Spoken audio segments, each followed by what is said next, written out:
Thank you very much, and thank you so much for inviting me to come to Budapest again. I'm also, like Stefan Lindberg, sitting in the advisory panel to this wonderful project, and therefore speaking a little bit from the outside. I'm happy to be here because I've been talking about nothing else than Greenland the past few days. And therefore being out of that discussion for just a few days is actually quite nice. I think it actually ties very nicely into the whole debate we have about illiberal democracy and illiberalism and so on. But what I'm going to talk about in my short intervention here comes out of my own work, a book project that I'm working on. I'm actually combining law, political science, and history.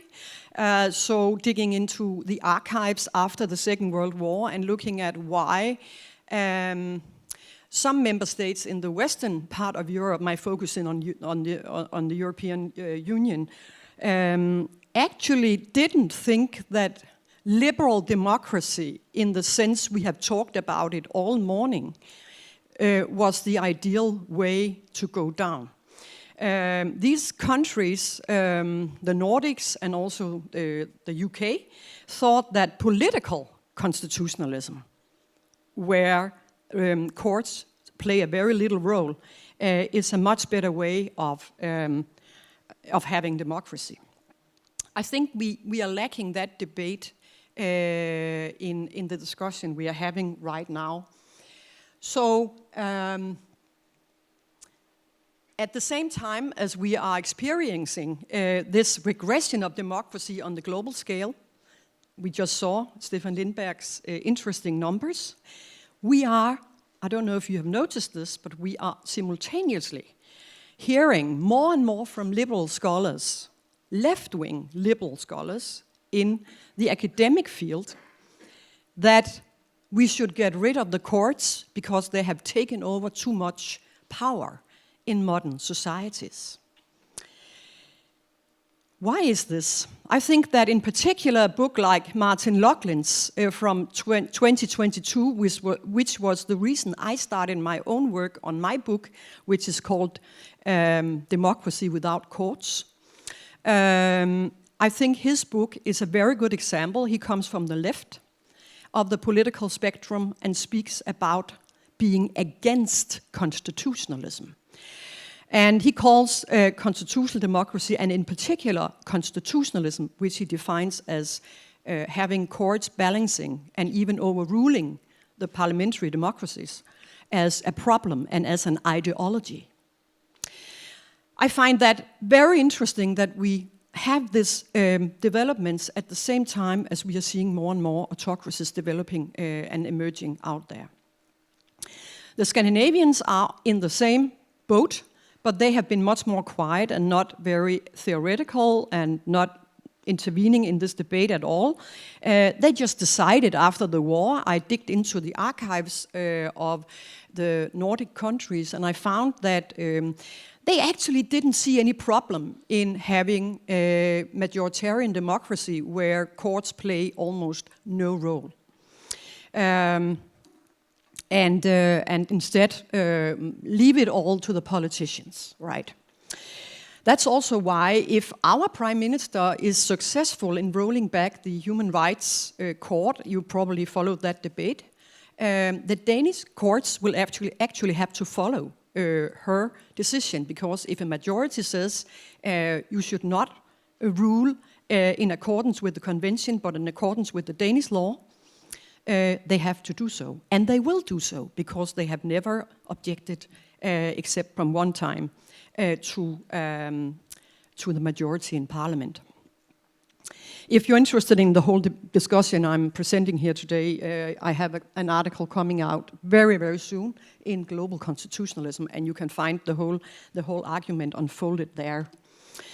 So what is it that I want to say by this? I'm really puzzled that we see this revival of anti-constitutionalism among center-left together with this right-wing authoritarian trend. So we have anti-constitutionalism in one sense from two sides, not just from what we have been talking about all morning that everyone agrees on is a very bad thing. But please notice that very few have defined what they mean by liberal democracy. We just take it for granted. And I don't think we can take it for granted.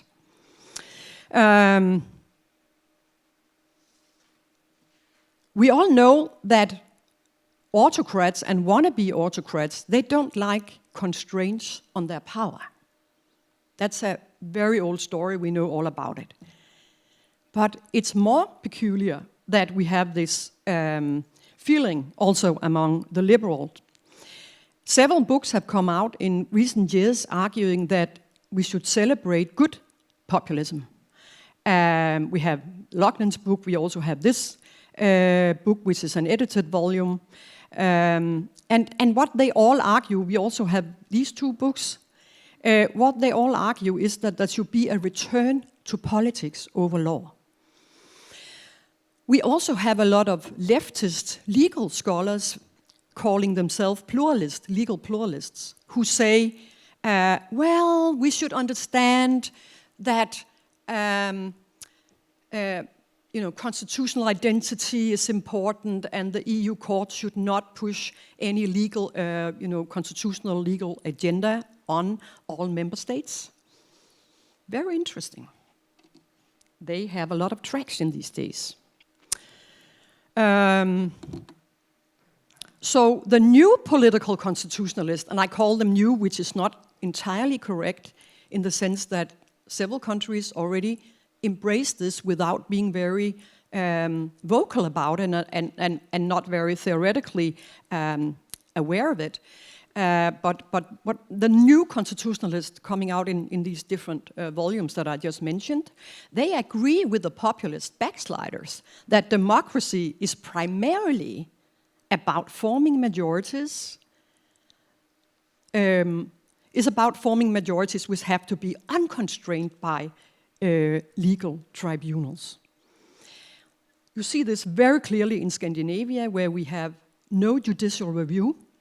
We have courts, of course, but these courts are, I would argue, mainly bouche de la loi for the sitting majority.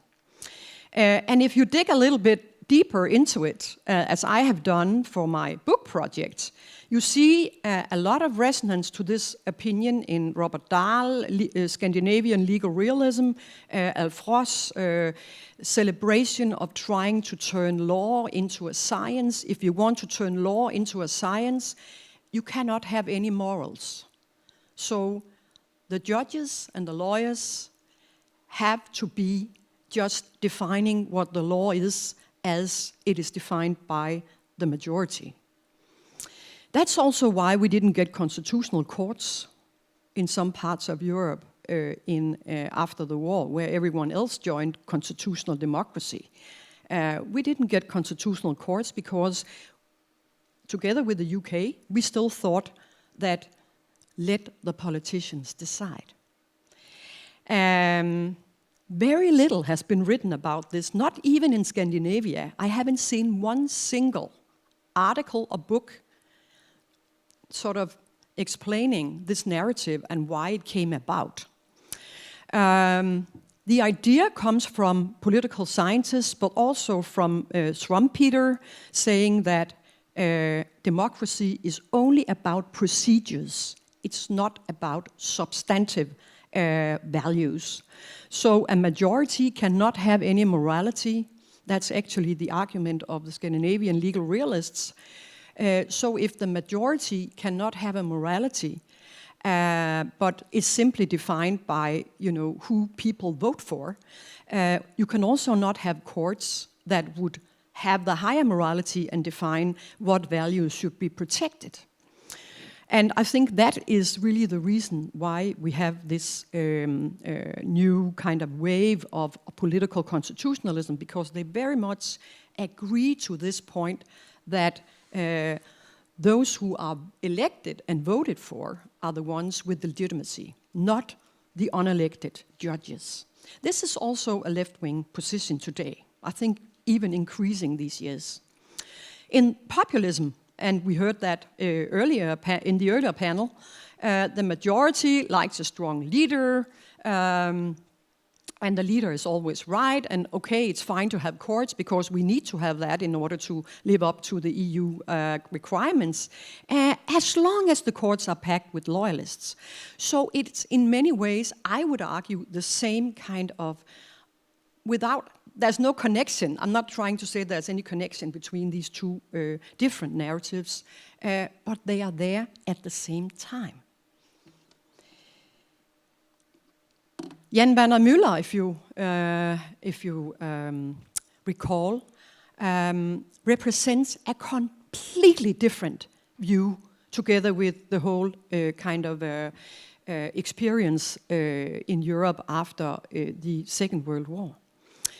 He says that democracy is not only about procedure, but also about moral constitutional substance.